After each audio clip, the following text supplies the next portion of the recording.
안녕하십니까. 더 탐사 시청자 여러분, 경제와 놀자의 부산대학교 김호봉 교수입니다. 오늘은 시청자 여러분께 최근 문제가 되고 있는 인구 감소 문제에 대해서 말씀을 드리고자 합니다. 제목은 이렇게 제목은 강 건너 불구경 인구 감소 방지 대책입니다. 불자 글자 대신에 이미지를 인터넷에서 따왔는데 불이라기보다는 모닥불 같아서 좀 허접하게 보입니다만은 의비 봐주십시오.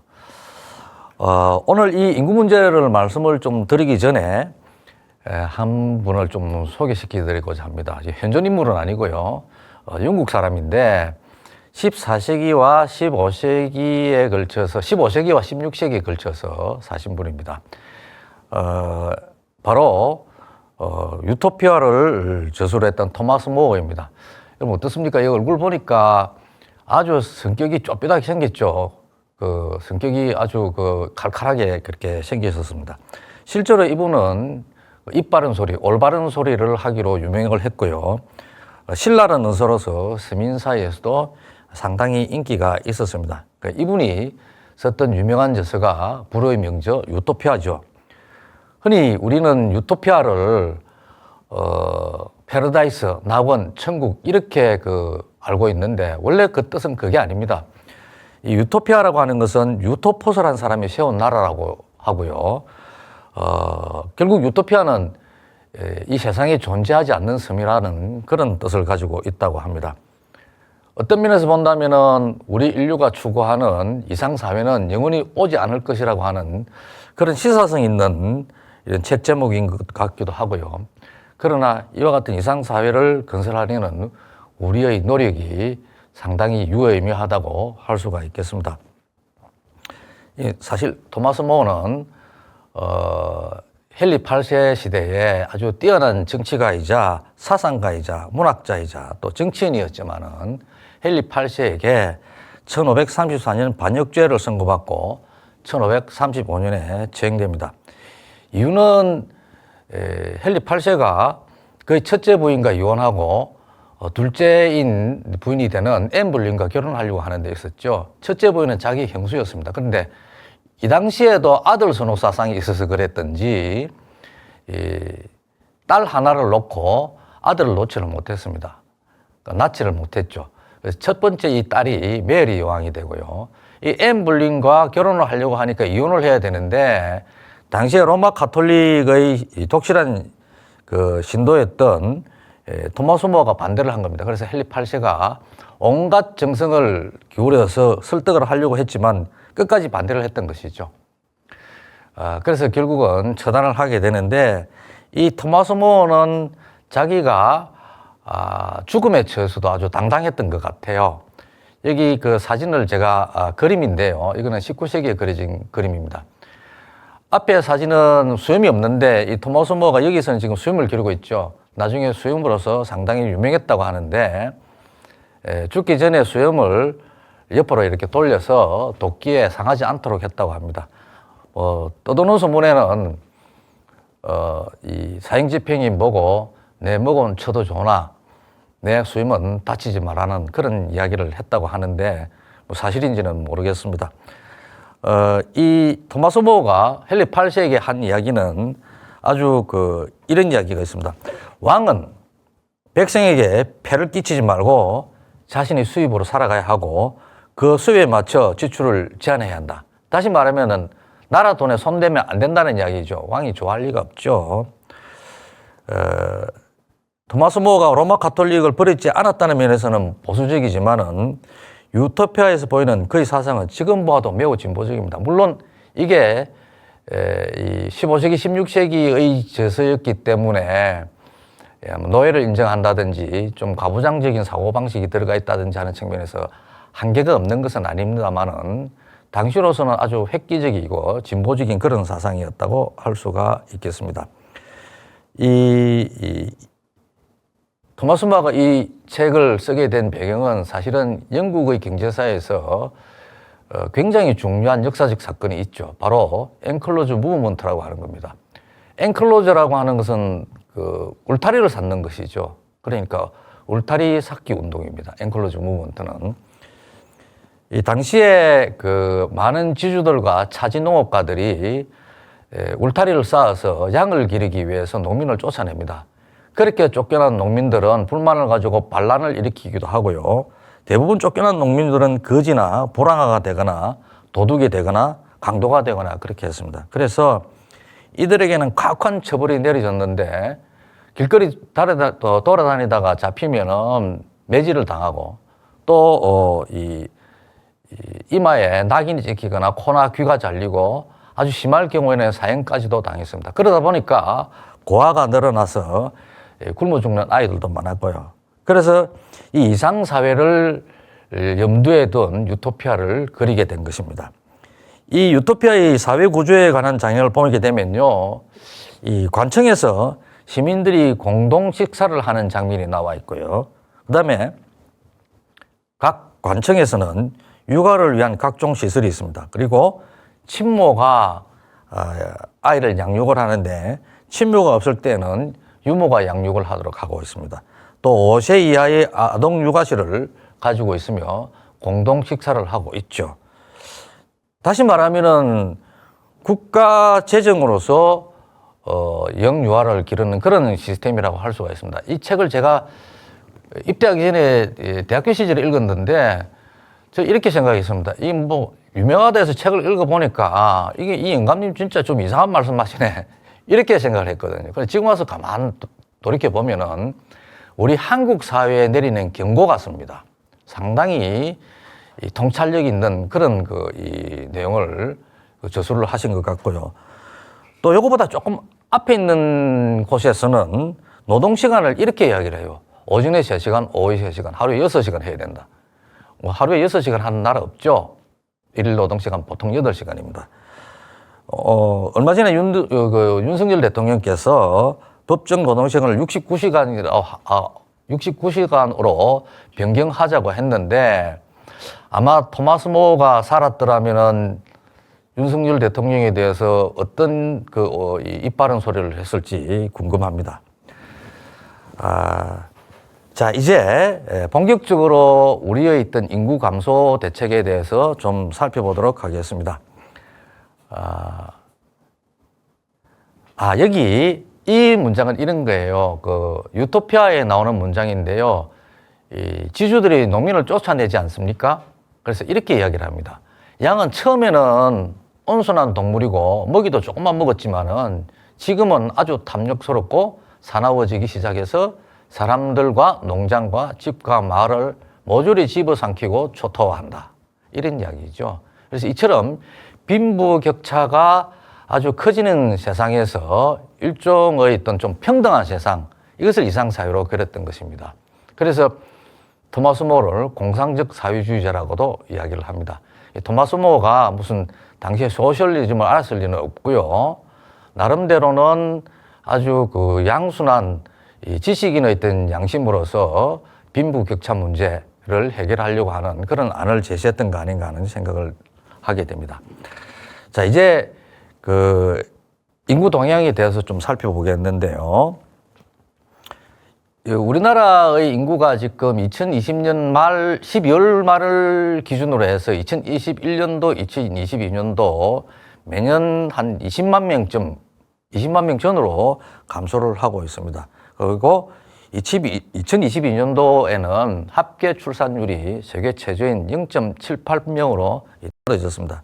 이게 이제 사회 문제가 되니까 얼마 전 3월 28일입니다. 윤석열 대통령도 참여한 이런 청와대 인민관에서 저출산 고령화위원회 첫 회의가 열렸습니다. 여기서 대통령이 이런 이야기를 합니다.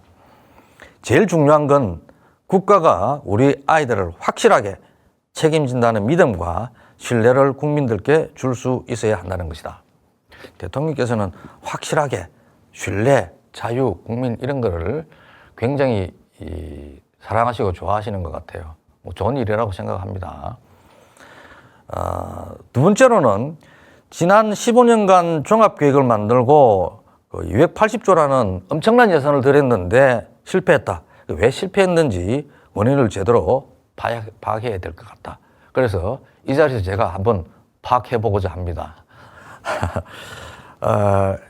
그 다음에 이 세회에서는 다자녀 가구 수를 예전에는 3명이었는데 2명으로 낮추고, 이 양육비 어떤 이 지원 혜택을 좀 늘리고자 했습니다. 제가 생각하기에는 그런다고 해서 청년층이 결혼을 예전과 달리 많이 할까 하는 그런 의문이 있습니다만은 어쨌든 정책이 그렇게 나왔습니다. 예, 신혼부부에게 2027년까지 향후 5년간 주택을 한 43만 호 정도를 이렇게 공급을 하겠다. 그런데 뭐 재정 대책은 전혀 없습니다. 혼인 건수가 2021년에 19만 건이었고 2027년이면 5년이니까 한 100만 건 정도의 혼인을 하게 되는데 뭐 그중에 그래도 한 40% 정도 젊은 이들에게 주택을 제공한다면은 상당히 이 정책적으로 의미가 있다고 생각을 합니다. 그러나 지금의 있던 정부의 이 주택 공급 대책, 주택 정책의 기조를 보게 되면은 아마 이것은 공수표가 될 가능성이 상당히 높다고 하겠습니다. 다음을 보시게 되면은 이 저출산 고령화위원회에서 제시한 5대 핵심 과제가 있습니다. 첫 번째는 촘촘하고 질 높은 돌봄과 교육. 두 번째는 일하는 부모에게 아이와의 시간을 가지도록 함으로써 일과 육아를 병행하도록 하겠다. 세 번째로는 가족 친화적인 어떤 주거 서비스를 제공하겠다. 네 번째는 양육 비용의 부담을 경감하도록 하겠다. 그 다음에 건강한 아이와 행복한 부모를 만들겠다는 그런 내용이었습니다. 이 정책 자체를 보게 되면은 그럴 때 보이지만은 과연 인구 감소를 막을 정도까지 충분하냐 의문이 듭니다. 이 정책들은 이전에 다 있었던 것들이고요. 새로운 것이 없습니다. 이전의 정책들만이라도 잘 추진을 하게 되면은 어느 정도 효과가 있을 것이라고 생각이 되는데요. 예를 들면 이런 겁니다. 가족 친화적 주택 정책이라고 이야기를 하면서 여러 가지 공급을 한다고 되어 있지만은 실제로는 이때까지 보게 되면은 이 민영주택 일부분을 빼놓고 나면요, 이 공공주택 여러 가지 종류가 있습니다만은 경기도를 빼놓고 나면은 거의 다른 지방에서는 공급이 되지 않고 있습니다. 그래서 이 정책이 과연 실시될 것인가에 대해서 좀 주목해 볼 필요가 있지 않을까 싶습니다. 그래서 먼저 우리의 이제 인구 동향을 좀 살펴볼 필요가 있을 겁니다. 우리는 1960년 말에 우리나라 인구는 2,500만 명이었습니다. 그리고 2023년 올 2월 달에 5,144만 명이니까 한 60년 만에 인구가 2배 이상으로 증가한 것이죠. 2배 이상의 수준으로 이렇게 증가한 것입니다. 그리고 2020년 말 5,183만 명을 기점으로 해서 인구가 감소를 하고 있고요.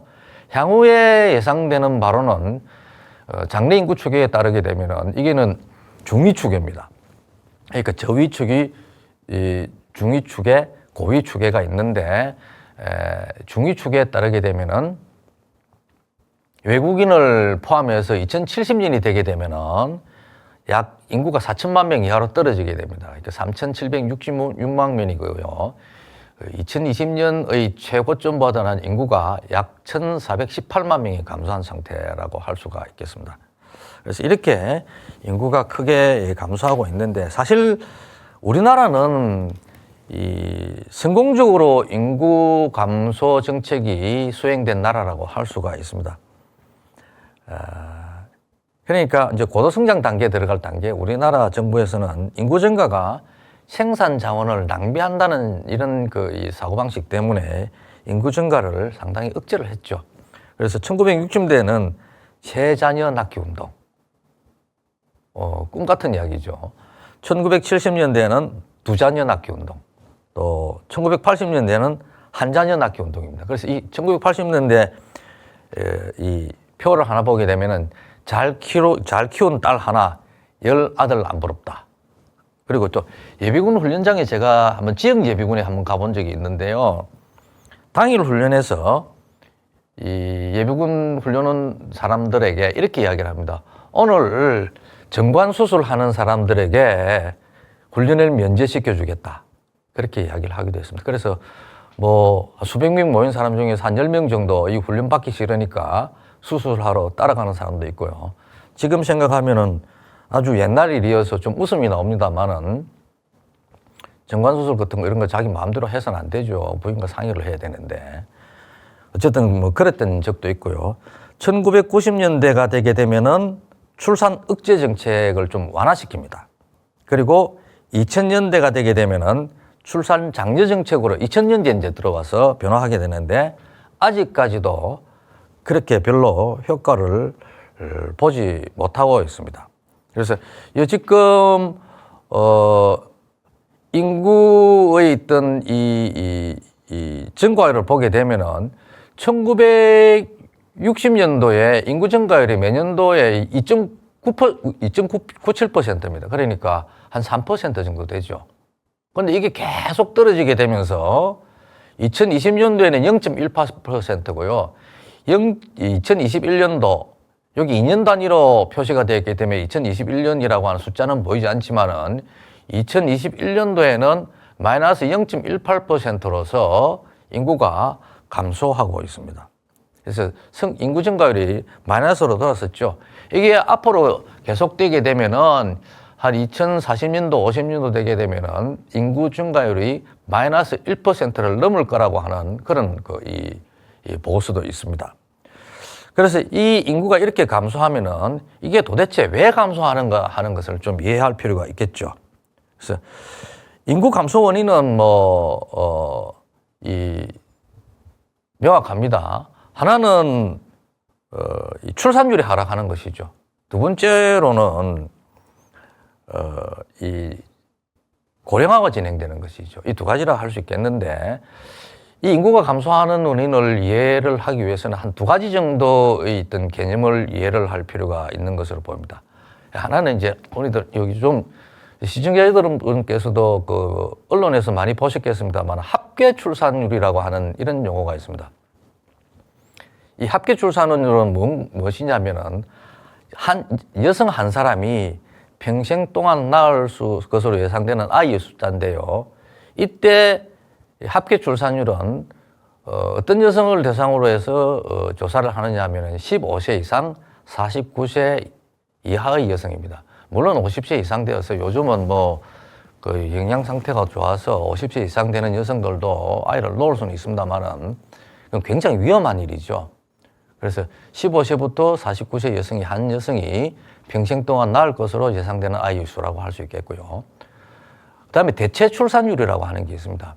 이거는 현존 인구 규모를 장기적으로 유지하는 데 필요한 출산율인데 보통 2.1명으로 봅니다. 왜냐하면은 이 아이를 이렇게 생산하고 나면은 좀 가다가 성장하다가 사망하는 경우가 있죠. 그래서 지금 이 인구 규모를 유지하기 위해서는 한 2.1명 정도 합계 출산율이 되어야 된다고 이렇게 보고 있습니다. 대체로 봐서 대체 출산율 이하로 떨어지는 이런 나라들을 보게 되면은 주요국들을 좀 살펴보게 되면요. 일본은 이미 1959년에 2.1명 이하로 떨어지게 됩니다. 그러니까 일본이 가장 먼저 이게 이 대체 출산율 이하로 떨어진 나라라고 할 수 있고요. 그 외에 스웨덴이나 덴마크, 핀란드 이런 나라들은 60년대 말, 독일, 스위스, 미국, 캐나다, 영국, 네덜란드, 프랑스, 노르웨이는 1975년까지 이 대체 출산율 이하로 떨어지게 됩니다. 그럼 우리나라는 언제냐? 1984년에 대체 출산율 이하로 떨어지고 있습니다. 그러니까 이 선진국들보다는 일본보다는 무려 한 25년 늦고요.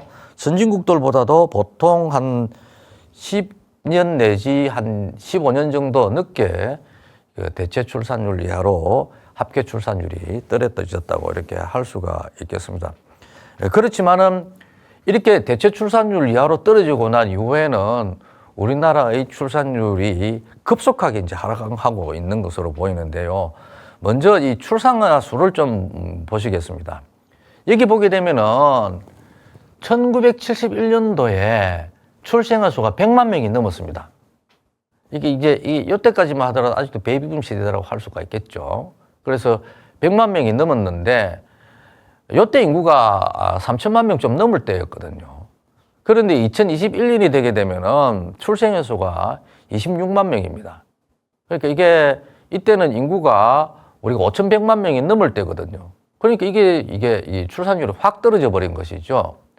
1971년 수준의 한 4분의 1 수준으로 떨어졌다고 할 수 있는데 정말로 큰일인 것은 뭐 금융위기가 오니 무슨 경제위기가 오니 하는 건데요. 당장 문제가 안 돼서 그렇지 이렇게 사람 숫자가 줄어들게 되면은 나중에 이건 군대 누가 갑니까? 이게 참 큰일이라고 좀 생각이 됩니다. 다음은 합계 출산율을 좀 보도록 하겠습니다. 이게 1971년도에 보게 되면은 합계 출산율이 4.54명입니다. 그러니까 15세부터 49세의 여성이 이때 보통 4명 내지 5명의 아기를 출산을 했었죠. 근데 이게 점점 떨어지게 되면서 2021년에는 0.81명으로 떨어졌고요. 2022년도에는 0.78명으로 떨어졌죠. 세계 최저 수준이 된 지 오래이고요. 몇 년이 됐고요. 합계 출산율이 1명 이하로 떨어진 나라는 거의 우리나라가 거의 유일할 겁니다. 굉장히 심각한 문제라고 할 수가 있겠습니다. 여기 또 다른 통계를 좀 보시게 되면은 이 저출생률이라고 할 수 있는데 여기 지금 저출생률이라고 하는 것은 총 출생아 수를 연항 인구로 나눈 것입니다. 거기다가 1000을 곱한 것인데 이 우리나라에서 이 용어를 왜 이렇게 어렵게 쓰는지 모르겠습니다. 저도 연항 인구가 뭔가 해서 찾아보니까 1년 정해서 중앙이랍니다. 그래서 그러면 차라리 뭐 연중 인구라든지 좀 알아듣기 쉽게 해야 되는데 일반인들이 보면 전혀 알아들을 수가 없죠. 이런 식으로 이 영어나 전문 용어를 알아보기 힘들게 엉터리로 좀 이렇게 너무 어렵게 쓰는 경우가 있는 것 같아요. 그래서 어쨌든 이렇게 해서 저출생률인데 한마디로 말하면은 1000명당 아이를 몇 명 낳느냐 하는 그 비율이라고 할 수가 있겠습니다. 그래서 요게 다시 한번 보시게 되면은 인구 1000명당 1970년에는 31명을 낳았어요. 근데 지금 2021년에는 5.1명을 낳았죠. 그러니까 6분의 1 수준으로 떨어지게 된 겁니다. 그러니까 뭐 합계 출산율 떨어지는 거나 저출산율 떨어지는 거나 상당히 비슷한 비중으로 떨어지고 있다고 볼 수가 있겠습니다. 그러면 이게 출산율이 왜 떨어지냐? 이걸 좀 살펴볼 필요가 있겠죠. 그래서 출산율 하락 원인을 보게 되면요. 하나는 결혼을 안 하는 겁니다. 혼인의 감소죠. 그러니까 뭐 결혼을 안 하거나 못 하거나 뭐 그런 겁니다. 두 번째로는 결혼을 하기는 하는데 늦게 하는 거예요. 만혼이죠.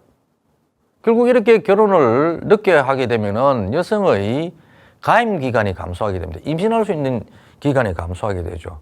그리고 나이가 들어서 출산을 하게 되면은 여성 자신의 건강에도 좋지 않을 뿐만 아니라 이게 출산력이 확 떨어져 버리게 됩니다. 그래서 이게 두 가지가 주요 원인이라고 할 수가 있는데 여기에 대해서 각각 좀 살펴보도록 하겠습니다. 우선 혼인 건수를 좀 보도록 하겠습니다. 1970년에 혼인 건수가 30만 건이었어요. 이 당시에 인구가 3,500만 명 전후인가 그 정도죠. 그리고 2021년도에는 19만 건으로 떨어졌습니다. 1986년도에 43만 건으로 가장 많았었죠. 그러니까 이때만 하더라도 예식장, 산부인과 병원 잘 되고요. 혼인 건수가 많으니까 예식장도 잘 됐죠.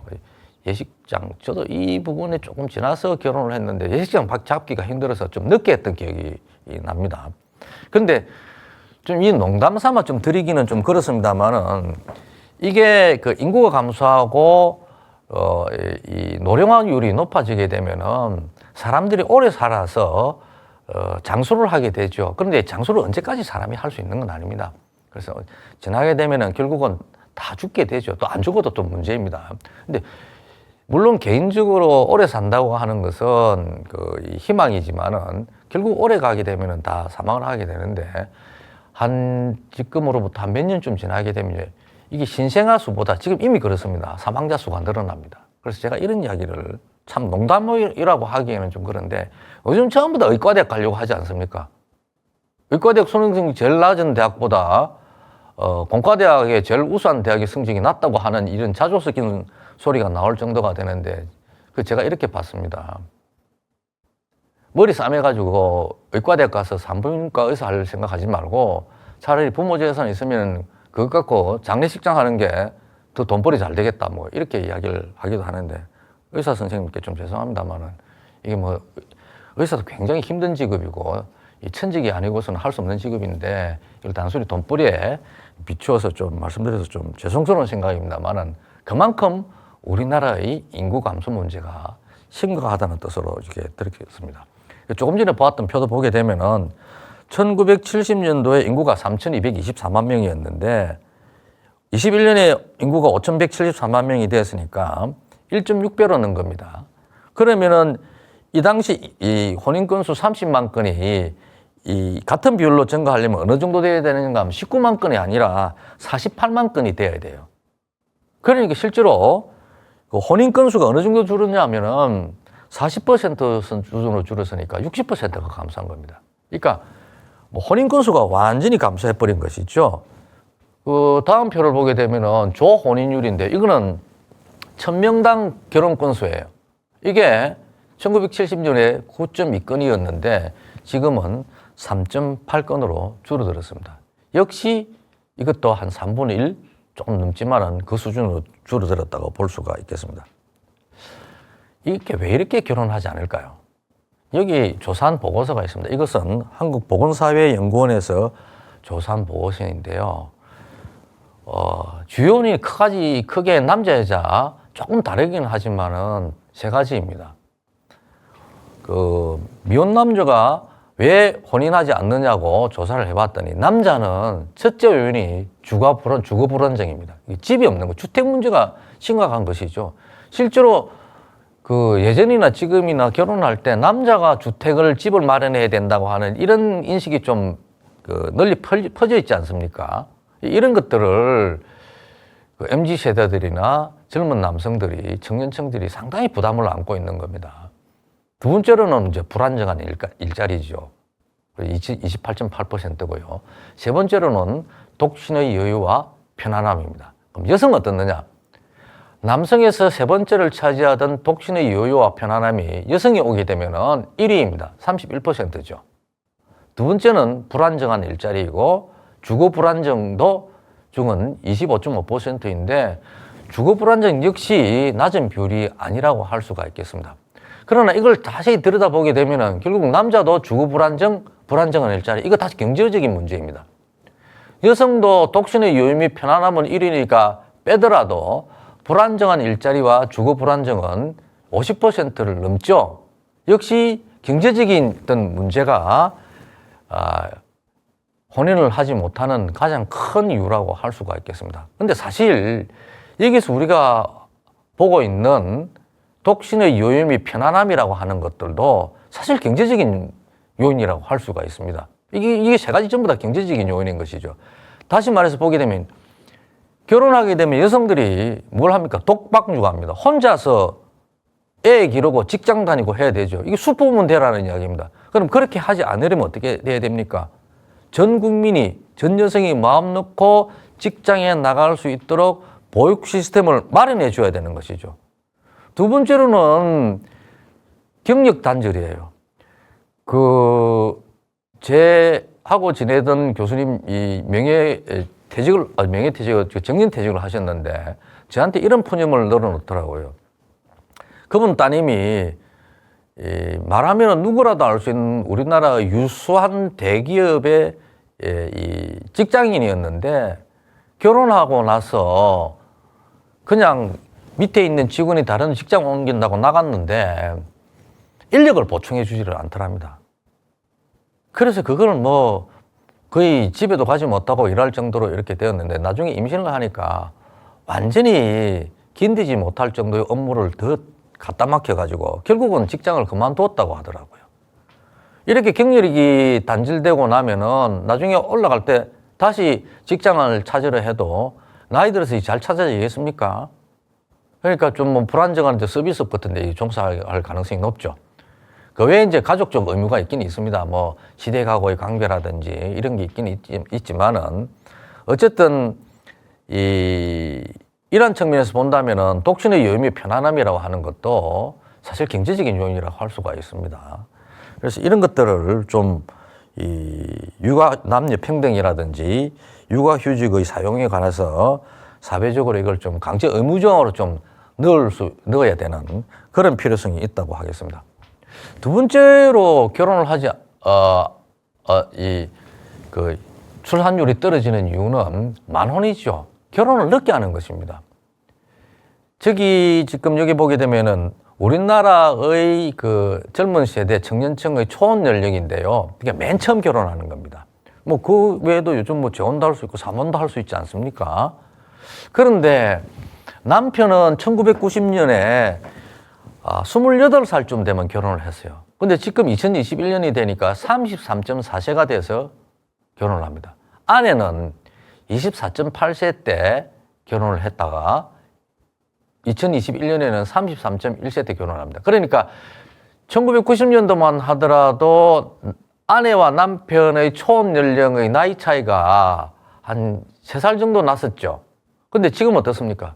0.3세 차이가 납니다. 그리고 초혼 연령 자체가 지금 33세로 이게 30대 때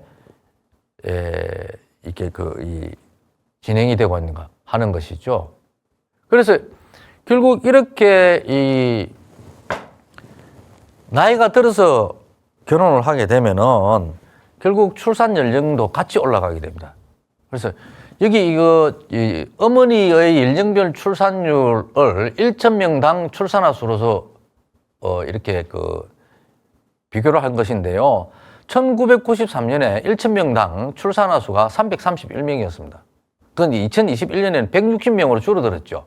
그러니까 이 합계라고 되어 있는 난을 보시면 됩니다. 이게 절반 이하로 줄어든 겁니다. 근데 1993년에 그 여성들이 331명을 놓은 것 중에서 177명 정도는 20대 후반에 놓은 거예요. 아이를 낳은 겁니다. 그런데 그러니까 그 당시에 출산아 수의 거의 절반 정도는 20대 후반의 여성들이 출산을 했다고 할 수가 있겠습니다. 그런데 2021년이 되게 되면은 27.5명밖에 되지 않습니다. 더욱이 이 당시에 1,000명당 출산아 수가 160명이니까 이걸 한 3분의 1 수준으로, 그러니까 한 50% 이상에서 30% 수준 정도로 떨어져 버리고 말았습니다. 그러니까 20대 후반에 이제 애 놓는 사람들 숫자가 점점 줄어들고 있는 것이죠. 반면에 초혼 연령이 아까 저게 33세라 그랬지 않습니까? 그러다 보니까 30대 전반, 30세부터 34세 사이에 가장 아이를 많이 놓고 있습니다. 그래서 2021년에 보게 되면은 160명 중에서 아이 160명 중에서 한 76명 정도를 30세부터 34세 사이에 놓고요. 그 다음에 20대 후반이 아니라 30대 후반에 43.5명을 낳고 있는 겁니다. 그러니까 예전에는 1993년에는 331명 중에 14명을 35살부터 39살 사이에 낳았는데 지금은 160명 중에 44명이나 35세부터 39세 사이에 놓고 있는 것이죠. 그 외에도 40대에 들어서도 상당히 많은 비율로 아이를 출산하고 있다고 하는 게 보입니다. 이처럼 이렇게 만혼이 되게 되면, 늦게 결혼을 하게 되면요, 임신할 수 있는 기간이 줄어들죠. 그리고 결혼을 하고 나서 애 놓을 때 이제 걱정이 쌓이는 것이죠. 내가 언제 은퇴할 것인데 요즘 평생 직장이 없잖아요. 그러니까 걱정이 되는 것이죠. 그러면 애를 몇 명 놓을까? 많이 놓을 수 없는 것이죠. 은퇴 시기를 고려를 해야 됩니다. 만약에 내가 은퇴를 했을 때 애가 만약에 고등학교 다니거나 대학 다니면 학비를 어떻게 되지 하는 그런 걱정을 하게 되는 것이죠. 교육 부담? 그 다음에 그 애를 키우다가 나는 노후 준비를 어떻게 하지 하는 걱정도 있는 것이죠. 그러다 보니까 애를 적게 놓는 이런 이 현상이 사회적으로 널리 확산되고 있다고 볼 수가 있겠습니다. 여성의 결혼이 1년이 늦어지게 되면은 한국사회보건연구원의 조사에 따르면은 우리나라에서는 초산 연령이 0.5명이 늦어진다고 합니다. 그리고 자녀를 한 명이라도 낳을 확률이 8 내지 9% 감소를 하고요. 합계 출산율은 0.1명이 감소한다고 합니다. 이게 그러면 우리나라는 여성들이 그러면 다른 나라 사람들에 비해서 몇 살 때 아이를 낳느냐 하는 것을 한번 비교를 해봅시다. 이 그림은 2000년과 2020년대의 여성의 평균 출산 연령을 비교를 한 것인데요. 여기 있는 막대 그래프는 2020년도 그래프입니다. 그래서 이 점은 빼고요. 이 막대 그래프만 좀 보도록 합시다. 여기서 지금 맨 오른쪽에 있는 초록색으로 표시되어 있는 게 코리아라 되어 있어 한국이에요. 여성의 평균 출산 연령이 OECD 국가 중에서 우리나라가 제일 높은 겁니다. 그게 제일 노산이 이루어지는 것이죠. OECD국 중에서 조사 대상에 참여했던 27개국의 평균 출산 연령은 31살입니다. 그리고 우리보다 훨씬 아직까지도 좀 늙었다고 생각되고 출산율이 낮았다고 했는데 지금 우리가 더 낮아졌죠. 일본은 그 평균 출산 연령이 몇 살이냐? 32살입니다. 이처럼 이미 우리나라는 이 OECD 국가 중에서 여성의 평균 출산 연령이 가장 높은 나라에 들어있다. 이렇게 볼 수가 있겠습니다. 그래서 여기에 대해서 좀 정말로 유효성 있는 출산 대책을 마련을 해야 되는데요. 사실 그 저출산 종합 대책은 이미 여러 차례 마련되어 있었습니다. 그리고 이러한 이 저출산 대책에 대해서는 대체로 노무현 대통령 시절에 기본안이 만들어지고요. 또 완성이 되었다고 할 수 있습니다. 그게 만들어졌는데 그 내용을 완전히 채우지는 못했던 것이죠. 그래서 노무현 대통령 시절에 2004년에 저출산 고령화를 국가 어젠다로 설정을 했습니다. 그리고 2005년도에는 저출산 고령화 기본법을 만들고 대통령 직속으로 저출산 고령사회위원회를 출범시켰고요. 또 2006년에는 제1차 저출산 고령사회 기본계획을 세웠습니다. 이래가지고 5년 단위로 세웠는데 지금 2023년이죠. 그래서 2021년부터 2025년까지 제4차 계획이 실행되고 있는 중입니다. 이렇게 되어 있고, 이 모두에서 말씀드렸다시피 윤석열 대통령이 15년간 280조 썼다는데 실패했다. 그 원인 알아봐야 된다고 했는데 사실은 따지고 보면요. 이게 그전에는 280조가 아니라 330조 원 썼다, 380조 원 썼다고 그 신문에 나왔었거든요. 실제로 이런 300조 원으로 칩시다. 이 무늬만 300조 원이죠. 완전히 뻥튀기라 할 수 있습니다. 지난번에도 며칠 전에 연합뉴스에서 취재한 바에 따르니까 이 각 정부 부처에서 이거 작성하라 하니까 이게 저출산 대책과 관련 없는 항목들을 이름이 비슷하게 막 집어넣은 거예요. 실제로 이게 예를 들어서 지난 15년간 300조를 썼다고 가정을 할 경우에 매년 20조 원을 투입을 해야 되는데 그렇게 넣었겠습니까? 재정장벽이 그렇게 넣을 리가 없거든요. 이렇게 뻥튀기 하는 것은 여기뿐만이 아니고 국가균형발전정책도 마찬가지예요. 5년 동안 175조 넣는다고 하는데 그렇게 된 적도 없고요. 그러니까 그런 것처럼 우리 사회에서 필수적으로 재정 대책을 세워서 지원을 해야 될 부분에 대해서 사실상 그 내용이 들어갈 수 있는 재정 자금의 지원 대책이 제대로 갖추어지지 않는 이런 경우가 많이 있습니다. 그래서 이게 최근에 문제가 되니까 정부 여당에서 출산 방지 대책이라고 하는 게 놓은 적이 있습니다. 이거 인터넷에서 MZ세대들이 올려놓은 내용들을 제가 긁어 모아가지고 좀 정리를 한 것인데요. 한번 다 읽어보지는 못하겠고요. 참 기가 막힙니다. 출산율 하락 방지 대책이라고 해서 내어놨는데 30세 이전에 아이 셋을 낳으면 군을 면제시켜주는 것을 검토하겠다.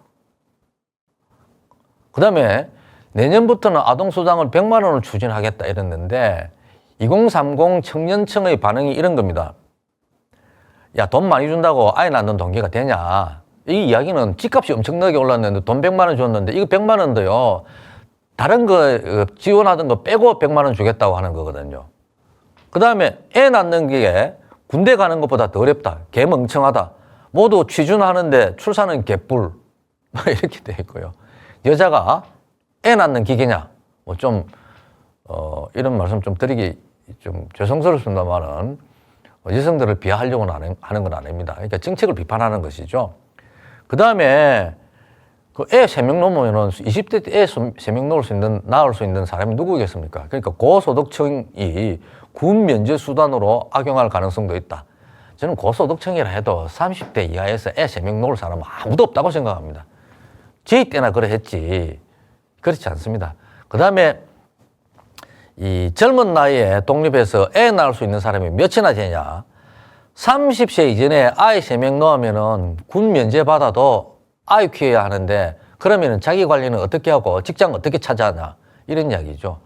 맨 마지막에 일가를 하고 있는데 도대체 이 정책 진짜 누가 만드노? 뭐 이런 이야기를 하고 있는 겁니다. 그만큼 이 인구 감소 문제에 대해서 언론에서 다루고 문제가 된다고 하고 있는데 밑에서는 자기가 앉아있는 밑에서는 장작불이 타고 있는데 이게 얼마나 심각한 문제인가를 정책 당국자들이 모르고 있는 것이죠. 그래서 여기에 대해서 좀 그 기본 대책을 좀 만들어야 되는데요. 사실 그 20대 때 대부분 20대 때 애 3명 놓을 수 있겠습니까? 제가 대학에 있으니까 드리는 말씀인데 학생들 보통 그 대학교 1학년 지나면 대체로 군대를 가거든요. 그러고 나서 취업 준비에 이제 들어가게 됩니다. 그러니까 대부분 다 그때 군대 갔다 오는데 무슨 애를 넣는다는 겁니까? 그럼 군에 안 가려고 그 결혼을 해가지고 애 3명 넣는다. 우선 여성이 응하지 않을 거고요. 이건 말도 안 되는 소리를 지금 하고 있는 것이죠.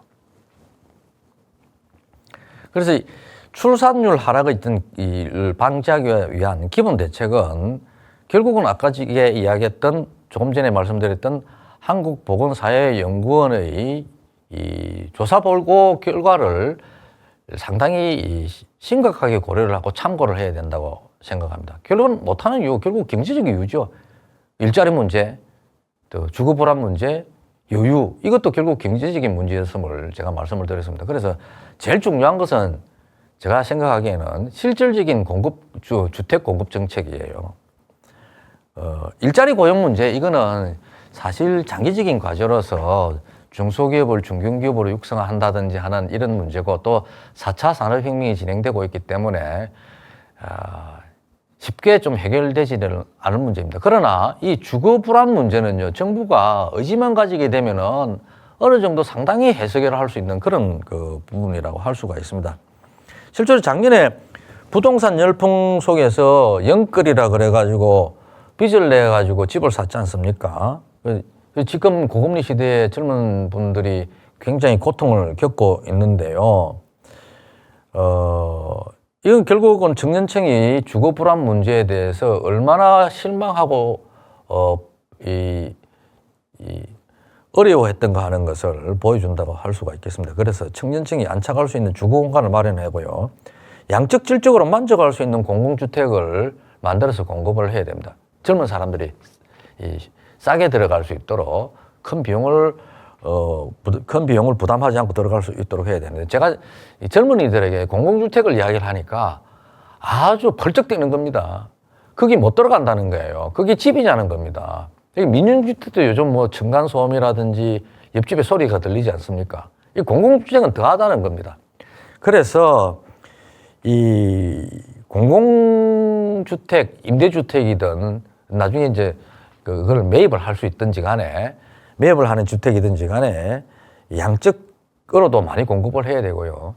질적으로도 만족할 수 있는 그러한 이 주택을 공급을 해야 됩니다. 그런데 특히 현 정부 들어서서 보게 되면 지금 이명박 시절에 하던 정책 비슷하게 비즈니스 플랜들리 정책이라고 할 수 있는 이거 지금 복귀시키고 있지 않습니까? 주택 공급 자체가 그 민간 이 회사들 민간 주택의 공급 민영주택의 공급을 늘리는 쪽으로 가고 있습니다. 그래서 정책 기조가 이렇게 가고 있기 때문에 과연 임대주택 젊은 사람들에게 부담을 덜어줄 수 있는 주택이 얼마나 공급될 것인가에 대해서 의문을 품지 않을 수 없습니다. 이게 임대주택 공급 현황을 보게 되면요, 주로 LH나 지자체 지방공사가 공급을 하는데 영구임대주택, 국민임대주택, 행복주택, 통합공공임대주택, 분양전환공공임대주택, 뭐 이거 굉장히 제가 다 기억하기도 좀 힘든데 여러 가지 종류가 있는데요. 거의 공급 안 되고 있어요. 다만 어디서 공급하느냐? 경기도에서 좀 공급했습니다. 나머지 지역은 아예 대상도 되지 않아요. 하고 있지 않습니다. 그러니까 그 다음에 반면에 이제 민간 임대주택은 전국에 좀 공급이 되는데 그 비용이 그 부담 이 공급 비중이 얼마 되지 않는 것이죠. 그래서 이게 교육이나 의료를 시장 기능에 맡겨두지 않지 않습니까? 마찬가지로 부동산도 마찬가지입니다. 이 젊은이들의 출산율, 결혼하도록 만드는 거 대부분 사람도 결혼하고 싶어 하죠. 여유가 좋기도 하지만은 다 사랑하고 싶어 하고 하면 또 결혼하고 싶어 합니다. 그래서 이런 그 청년층에게 부동산 문제를 반드시 해결해 줘야 된다. 하늘을 봐야 별을 따지 않습니까? 무슨 말씀인지 아실 겁니다. 결혼해야, 물론 다 결혼해야만 아기를 출산하는 건 아닙니다만 우리나라는 아직도 그렇습니다. 프랑스에서는 그 혼외로 아기를 낳는 비율이 거의 60% 가깝거든요. 근데 우리나라는 대부분 다 이제 결혼해가지고 애를 낳으니까, 이 부동산 정책에도 국가가 좀 적극적으로 좀 개입을 해야 된다. 이렇게 그 말씀을 드릴 수가 있겠습니다. 그 외에도 이 두 번째로는 양성평등, 여성의 경력 단절, 그리고 여성의 성진을 이라고 하는 이런 불리함을 극복할 수 있는 그 제도의 관행과 제도의 확립과 관행의 확립이 필요하다고 할 수 있습니다. 특히 육아휴직 제도의 정책인데요. 이 출산 관련 지원에서 보게 되면은 두 가지 종류가 있습니다. 하나는 출산 전후 휴가이고요. 두 번째는 육아휴직인데 2020년도에 여성이 한 8만 5천 명이 사용을 했고 남성은 예전에는 거의 없었는데 2만 7천 명이 사용했습니다. 그러니까 조금 늘기는 늘었는데요. 아직도 굉장히 비중이 적다고 할 수 있습니다. 이게 불안해서 쓸 수가 없는 것이죠. 갔다 오게 되면은 회사에서 책상을 치워버릴까봐 못 가는 것이죠. 그래서 이것을 법률화하거나 그 제도적 관행으로서 사회적인 어떤 관행으로서 그 확립시키기에는 여러 가지 시간이 오래 걸리니까 이 법률적으로도 좀 강제할 필요성이 좀 있지 않을까 하는 그런 생각이 들고요. 세 번째로는 다양한 가족 형태에 대한 제도적 정비가 좀 필요합니다.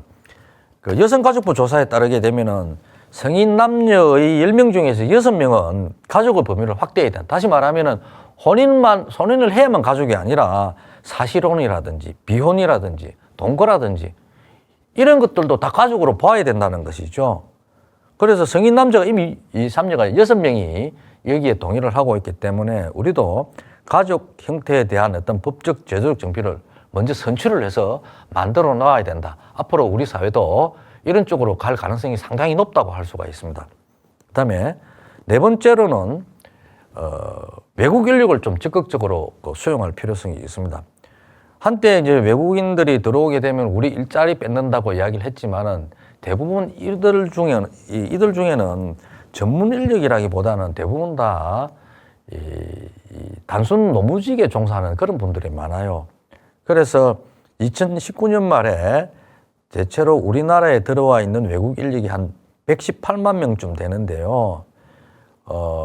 그 중에서 이제 그러니까 불법 체류자까지 합해서 그렇습니다. 그래서 이분들이 사실 중소기업 운영이라든지 농업 생산이라든지 하는 이런 부분에 대해서 상당히 기여를 하고 있습니다. 그래서 제 친구 중에도 이 개척교회 목사가 있는데요. 이야기를 들어보면 우리나라 사람들이 이 외국인들에 대해 잘 해주는 부분이 대부분 잘 해주고 계세요. 그런데 어떤 케이스는 보면 어떤 경우에는 이 중등증을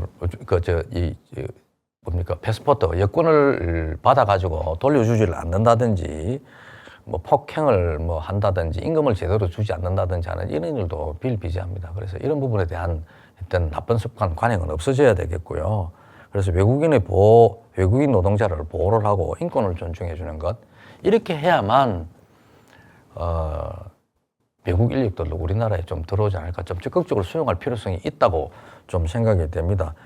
왜냐하면요, 특히 우리나라만 인구가 감소하는 게 아니고 지금 싱가포르라든지 중국도 지금 인구 감소 추세로 돌아서고 있거든요. 그래서 나중에 아시아도 지금 늙어가고 있기 때문에 그 나라들도 자국의 인력이 외국으로 빠져나가는 것을 원치 않게 될 겁니다. 그래서 여기에 대해서도 우리가 좀 선제적으로 대응할 필요가 있다고 할 수가 있겠습니다. 그래서 이렇게까지 이제 대책을 말씀드렸는데, 사실 이렇게 인구가 크게 감소할 것으로 예상되는 가운데 사실 제가 충격을 좀 받았던 것은 우리나라의 노령화가 굉장히 빠른 속도로 진행되고 있다는 겁니다. 그러니까 인구가 감소하면서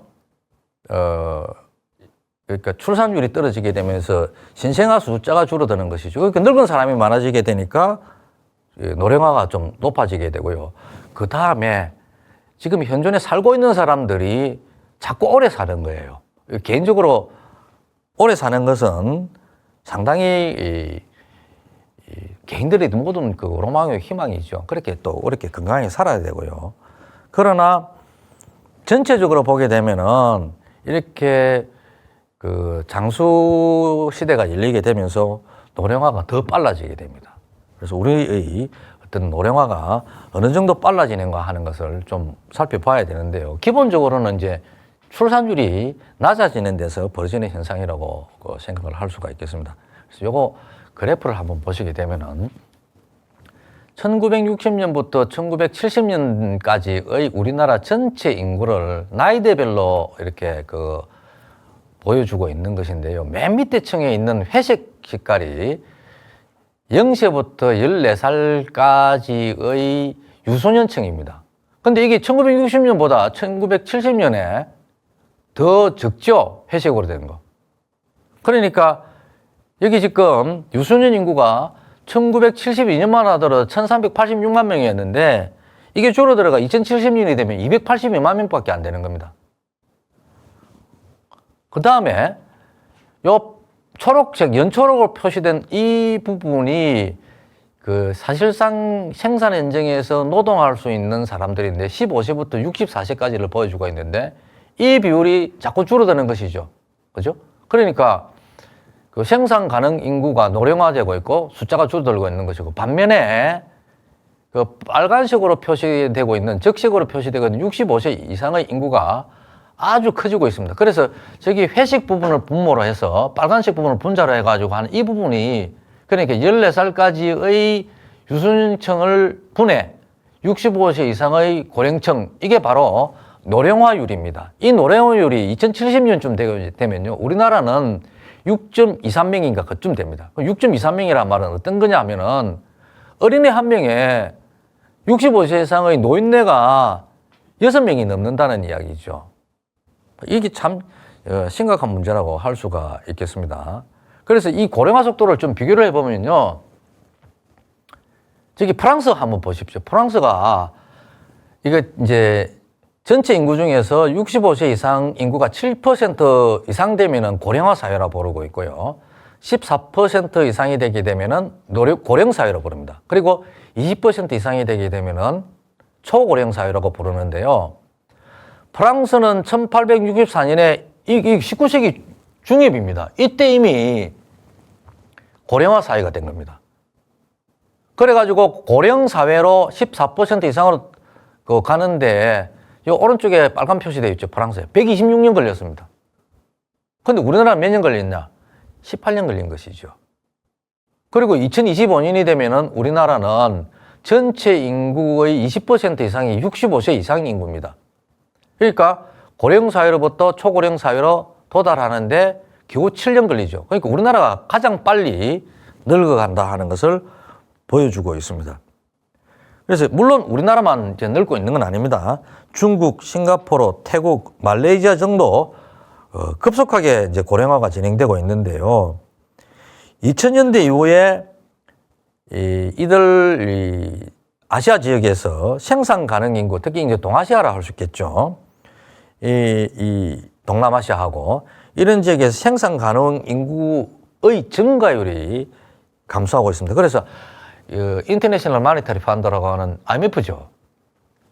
여기서 이렇게 경고를 하고 있습니다. 과거의 그 유럽의 선진국들보다 1인당 소득이 낮은 수준에서 아시아 국가들은 빨리 고령화하고 있다. 그래서 투자가 위축될 것이고 성장률이 하락하게 되어서 아시아가 상당히 어려운 지경에 빠질 수 있으니까 적극적으로 대책을 수립하라고 이야기를 하고 있습니다. 그래서 이것을 우리도 좀 귀담아 좀 들어야 되지 않느냐. 문제는 우리나라가 다른 나라보다 더 빨리 늙어가고 있다고 하는 점이죠. 그래서 이게 지금 어느 정도 빨리 늙어가느냐. 국제 비교를 한 그림이 바로 다음의 그림입니다. 지금 이 막대 그래프로 나와 있는 것이 2030년도에 예상되는 우리나라의 노령화 지수입니다. 이때 우리나라 1등이에요. 그러니까 2029년까지는 일본이 1등이었는데 2030년이 되면은 우리나라 1등인데요. 301.6입니다. 다시 말하면은 이게 퍼센테이지로 나타난 것이니까 14살까지의 유소년층 한 명에 65세 이상의 영감님들이 3명이라는 이야기예요. 인도가 제일 적죠. 그리고 이 당시에 이 OECD 평균은 여기 조사 대상국의 평균은 얼마냐? 2.4명이에요. 2.4명 내지 2.5명이죠. 그러니까 우리나라가 엄청나게 2030년이 되게 되면은 노령화 지수도 세계 1위다. 그런데 더 심각한 문제는 물론 2070년이 되면 저는 이 세상에 존재하지 않겠습니다만은 2070년에 우리나라의 노령화율이 620.6이에요. 그러니까 거의 2배로 올라온 거, 2배 이상으로 증가한 것이죠. 그러니까 유소년층 한 명에 늙은 영감님들, 할머니들이 6.2명인 겁니다. 이 수준에 보이는 나라들이 있습니까? 옆에 보게 되면은 아무도 없어요. 두 번째로 높은 나라가 어떤 나라냐 하면은 2070년에 중국이에요. 저기 중국 표시는 안 돼 있지만은 저기 제일 높이 올라 있는 385.4대 있는 것이죠. 중국도 빨리 늙어가고 있습니다. 세 번째로 높은 나라가 일본이에요. 그러니까 세계에서 제일 늙은 나라가 되는 게 지금 한중1입니다. 그래서 일본이 세 번째로 높은데요. 이게 얼마나 좀 심각한 문제인가 하는 것을 보게 되면은 노령화 지수의 한국, 중국, 일본을 비교를 하면요. 2100년에 일본의 노령화율은 345고요.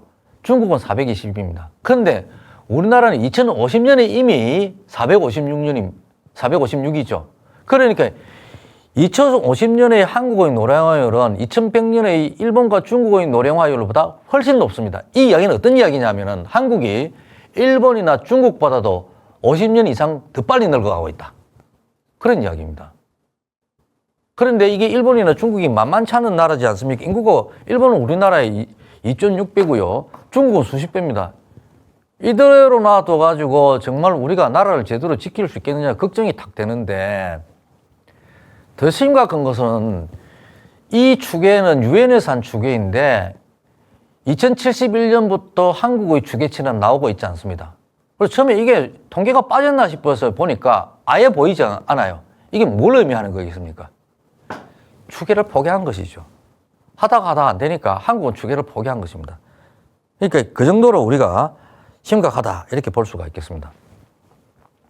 그래서 이게 그러면 이렇게 나타나는 고령화의 문제점이 어떤 것이겠느냐를 좀 봐야 될 필요가 있는데 첫 번째는 노동 공급이 감소하는 것이죠. 그리고 그 안에 생산 연령 자체도 고령화하고 있습니다.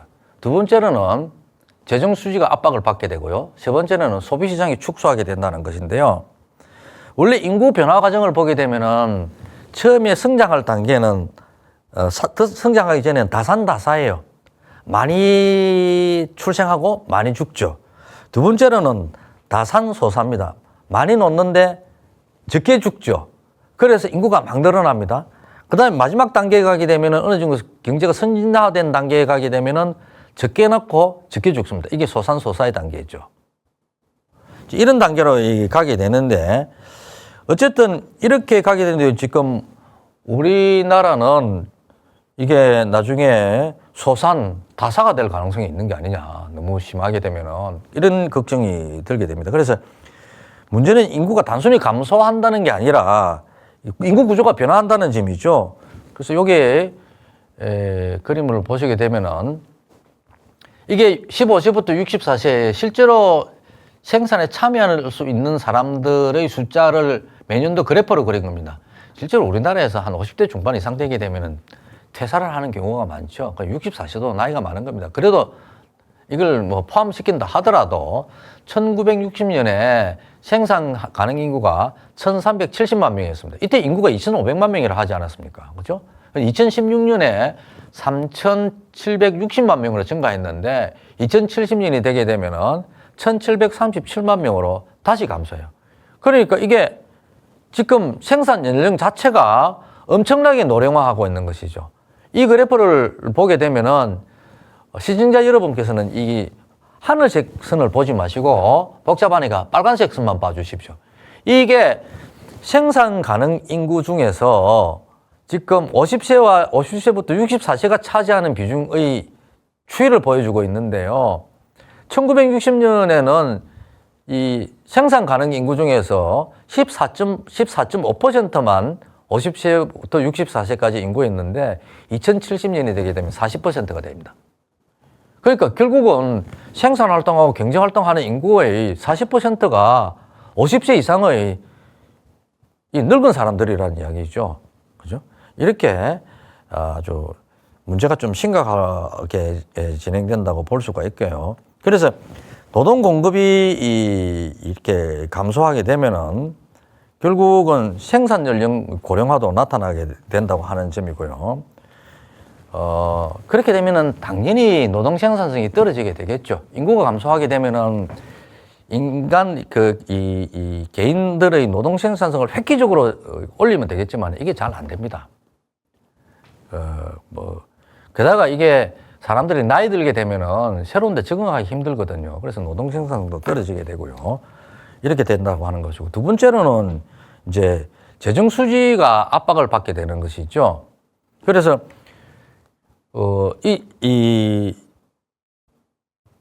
인구가 감소한다는 이야기는 결국 노동자나 취업자 수가 감소한다는 거 아닙니까? 그 이야기는 바로 세금을 낼 수 있는 기업이나 사람 숫자가 줄어든다는 겁니다.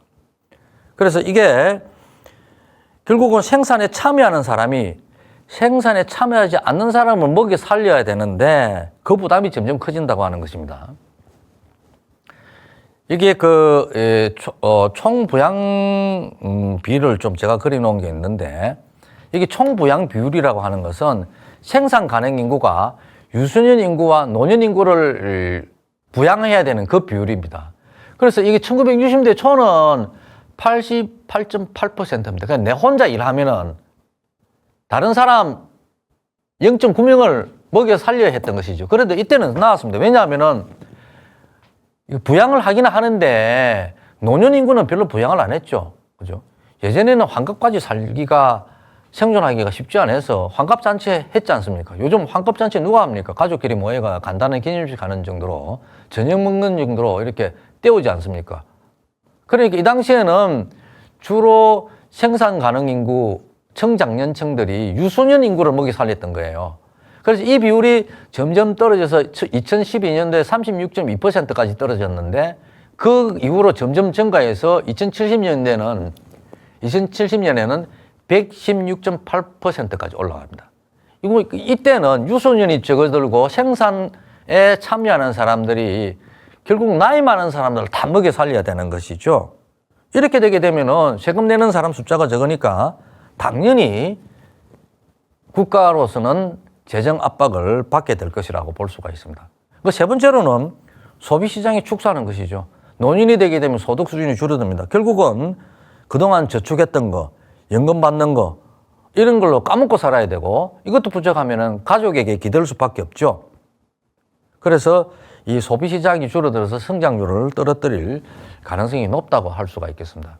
결국은 고령화 대체 방안이라고 하는 것은 이 세 가지로 요약을 할 수가 있겠습니다. 첫 번째로는 더 이상의 빈곤 노인층이 늘어나기 전에 이것을 방치해 두지 말고 여러 가지 경제정책이나 복지정책을 써서 막아야 한다고 하는 것입니다.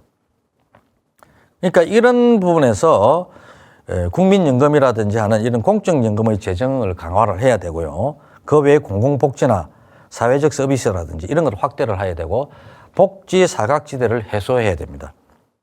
특히 이제 연금 체계를 개편할 필요성이 있는 것이죠. 있는데 두 번째로 연금 체계 개편에 들어오게 되면은 노후 소득을 보장하기 위한 이런 체계를 강화해야 되는데 국민연금이 가장 중요한 거라 할 수 있습니다. 그런데 지금 이게 어떻게 되어 있냐면은 원래 연금을 가지고 노후에 살아가려면은 평생 자기 벌었던 어떤 월봉의 중간값에서 한 70% 정도 돼야 된다고 합니다. 근데 지금 우리나라는 2028년까지 이것을 맨 처음에 계획을 세웠을 때는 70%였는데 지금 40%로 떨어뜨렸어요. 그래서 이걸 다시 올려야 된다는 그 이야기가 있는데 어쨌든 이게 연금 체계를 지금 어떤 이야기가 나오냐 하면은 연금 지급 시기를 연기시키자 이런 엉뚱한 이야기가 나오고 있습니다. 그럼 그동안에 그러면 은퇴한 사람들은 뭘 먹고 살아라는 이야기입니까? 그럼 말도 안 되는 소리를 하고 있는 것이거든요. 그건 계획이 아니라 계약입니다. 그 다음에 이제 고령화 시대에 맞는 그 산업을 육성할 필요성이 있는 것이죠. 그러니까 소위 말하는 실버 산업입니다. 그래서 실버 산업을 육성시키고 발전시켜야 되는데 특히 이제 이 가정 간호사 또 요양보호사 있지 않습니까? 그 다음에 노인복지사 등은 상당히 노동 집약적인 성격을 가지고 있기 때문에 고용 창출 효과도 크다고 볼 수 있겠습니다. 그래서 이러한 세 가지로 고령화에 대해서 대처 방안을 생각을 해 볼 수 있겠습니다. 이게 상당히 지금 우리 사회가 겪고 있는 인구 증가율 감소 문제는 이제 곧 닥친 커다란 어떤 재난입니다. 그럼에도 불구하고 국가 정책은 지금 논의만 하고 있을 뿐 강력한 대책을 수립을 하고 있지 않거든요. 막연하게 강 건너 불 보듯이 효과도 없는 엉터리 정책 이거 지속하면은 나중에 정말로 이게 미래 세대에 대한 부담을 심화시킬 것입니다. 이 발등에 떨어진 불이라고 할 수가 있겠습니다. 어쨌든 우리 시민사회의 인식 이 제고와 더불어서 정부 당국이나 또는 야당이 민주당도 이 해결책에 적극적으로 나서야 될 것으로 보입니다. 자, 여기까지 인구 감소 대책에 대해서 말씀드렸습니다. 다음 또 시간에는 이제 이와 관련되는 국민연금에 대해서 좀 말씀드리도록 하겠습니다.